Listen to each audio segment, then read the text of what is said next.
My name is Lena, and the week I found out my life was a lie started with a photo anyone could have missed, except I didn't miss it. I used to think good enough was the same as perfect. I was wrong. When I say he chose her, I don't mean he made a mistake. I mean he built a life with me, and then quietly started planning our exit with the person I'd introduced to him at family dinners. That cut deeper than any public betrayal could have. By the time this ends, you will know how someone can pretend to be on your team while stealing the locker combination. I met Ethan when I was 26. He was everything that felt like settling up into adulthood. Steady job, steady smile, an easy laugh that made everyone believe he liked people more than he did. We married 2 years later in a small backyard ceremony where my grandmother gave us the house keys and a shaky hand and said, "Make it count." I promised her I would. I promised myself the same thing. Brooke was always part of the picture, the kind of childhood person who lived in family stories. Her parents and mine had coffee together every Sunday. She was the name that popped up at milestone parties. But from early on, she carried this thinned-out excitement for my wins like it was mine by right. She celebrated, but not without a tiny edge that said, "Why not me?" I knew she could be petty. I did not know she would be dangerous. At first, the signs were small. Ethan came home later more often. He said work was stressful. I nodded and offered dinner. He smiled in pictures, but sometimes his eyes had this distant, distraction-sweet look I didn't understand. I tried to be patient. I told myself married life had quirks. I told myself I trusted him, but the photo changed that. One afternoon, a colleague texted me with something meant to be casual. "Saw Ethan at Bluebird Bistro. Thought you were with him." The message landed like a pebble I could not ignore. I called. He said he was at the office. My chest went hollow. I left work, drove 30 minutes, and watched him through the glass, laughing with Brooke across a small table, leaning in like there was a private language only they spoke. I took a picture. My hands were steady because shock had frozen me. I wanted to go in and scream. I wanted to live mic the conversation. Instead, I drove home numb. Ethan called later and lied. He said he was working late. His co-worker confirmed the story. Ethan was out sick. Trust had been weaponized against me, used as the perfect camouflage. I told myself there was an explanation. I made excuses because the truth felt like a cliff I could fall off. I watched him more closely. I searched for a pattern. I did not want to know, but I needed to know. There's a weird, quiet cruelty to discovery. Knowing someone has been secretive forces a continuous tiny death inside you. The small betrayals accumulating like unread messages that blast every time you forget to keep your guard up. I told my best friend, Jade, everything. Jade is sharp and fearless in a way that curdles fear into action. She told me we should find proof because truth is harder to dismiss when it's on tape. So we began to gather it. We installed small cameras in rooms he used and hidden audio recorders where casual conversations might become confessions. I slept in the same bed he slept in and tried to act normal. Pretending to be fine felt obscene. But Jade sat with me while I pretended. The first recordings were empty. The second had an echo. The third made my throat close. There they were, conversations with a familiarity that wasn't friendship and plans that smelled like escape. Ethan spoke of starting fresh, and Brooke laughed like it was already happening. It had been going on for months, not a fling, but a mapped-out decision. At this point, I could have confronted them and broken everything in a single messy afternoon. I could have walked out and let the wreckage be private between us. I could have taken the moral high ground and left with dignity. But I couldn't. Anger isn't always logical. Sometimes it crafts strategy. I wanted not only to know, but to make sure the consequence matched the betrayal. I wanted him to feel the exact kind of shock he dished out, served cold. Jade and I sat down and made a plan that had nothing to do with violence and everything to do with leverage. Ethan had told me once, in a rare honest hour, that he wanted a symbol of success. He admitted, almost jokingly, that owning something outright felt important to him. That detail was the hinge. You have to understand the house meant more than four walls. It was my grandmother's gift, layered with memory and blood. Ethan lived there with me under the illusion of partnership. He wanted sole ownership, so he could sell it, cash out, and buy his exit ticket to a life with Brooke. That was the worst revelation. Not only was he leaving me emotionally, he was planning to take something that was mine by inheritance. That made him a thief of more than affection. We made fake documents. I practiced my face for when I'd play bewildered. I pretended to be naive, to be slow to decide, to be trusting in the exact measure he relied on. He asked me point blank one evening why I wouldn't just sign the house over. He said it casually, like a man asking for a cup of sugar. I acted surprised. I told him it seemed odd, and that I'd think about it. He started to soften, as if softened by my trust. He signed what he thought were real papers I had prepared on a whim. He believed he was about to own it. I showed him faith because he had used mine like currency. He trusted the paperwork. He trusted me. He believed himself entitled. That night, I called both sets of parents. I show up at home with evidence in my hand. Not to shame him in public, but because sometimes betrayal needs witnesses who won't side with liars. I wanted honesty in an assembled room. I wanted the truth to land where it could not be bent. When Ethan walked through the door and found both our parents sitting there, he started to cook up excuses. Brooke walked in with a suitcase, bold as a storm. She announced, with a smile that could be practiced, that she was moving in. Ethan tried to play injure husband. I laughed. At that moment, I revealed the truth about the papers. None of it was real. I had never signed away the house. In a second, the color left their faces. Ethan's mouth opened and closed like a fish. He begged. He tried guilt and charm. His father, betrayed and fierce, slapped him in the kitchen. Brooke backed away as if the room had turned toxic. I could have pressed charges.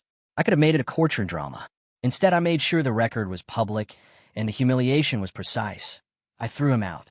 I told them both to leave. I told them the house was mine and always had been. I watched them go, and while some might call that petty, the truth is justice can be arranged without cruelty. Some people later told me I went too far. Comments online said I stooped to their level. They suggested I should have left, and allowing them to build their life together would have been the bigger person move. But here's the nuance they missed. Being the bigger person doesn't erase the fact someone tried to steal what belongs to you. Walking away with dignity is a choice. So is making sure there are consequences when someone uses you for a door. After the confrontation, life didn't just resume. It rippled outward into consequences for both of them. Ethan's parents initially took him in because blood can still betray. Later, after the dust settled and the family chose the wrong side continued, they disinherited him. Brooke went back to her uncle's company and lost her job when word spread. Her parents, who had once called my parents family friends, found themselves forced to pick sides. They chose us. I divorced Ethan privately, with evidence in hand to make sure he received nothing. It felt procedural rather than cathartic, like stamping a receipt that said closed. He begged at the door to come back. I told him no. I told him to leave. I told him if he returned, I would call the police. He left. For months, the internet became a theater. Some cheered me, some admonished me, and some tried to moralize the whole thing.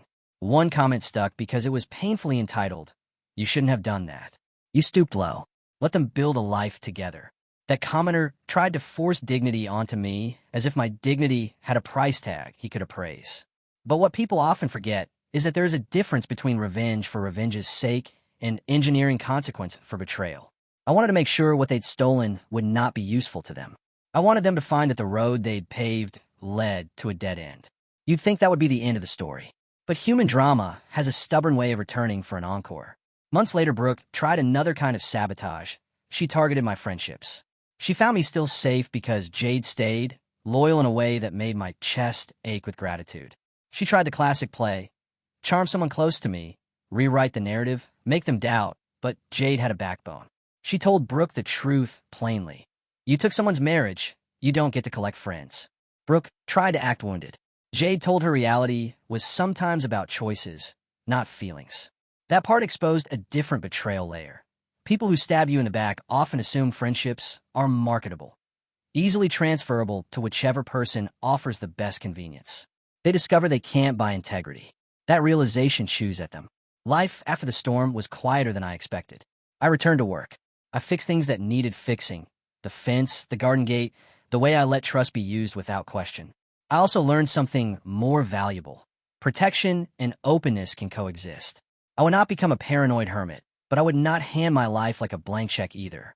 There were nights when I cried for the version of myself that hadn't known deceit. There were mornings when I woke up glad the nightmare had a name. I dated light, then not at all. I let myself be ridiculous in public without apology.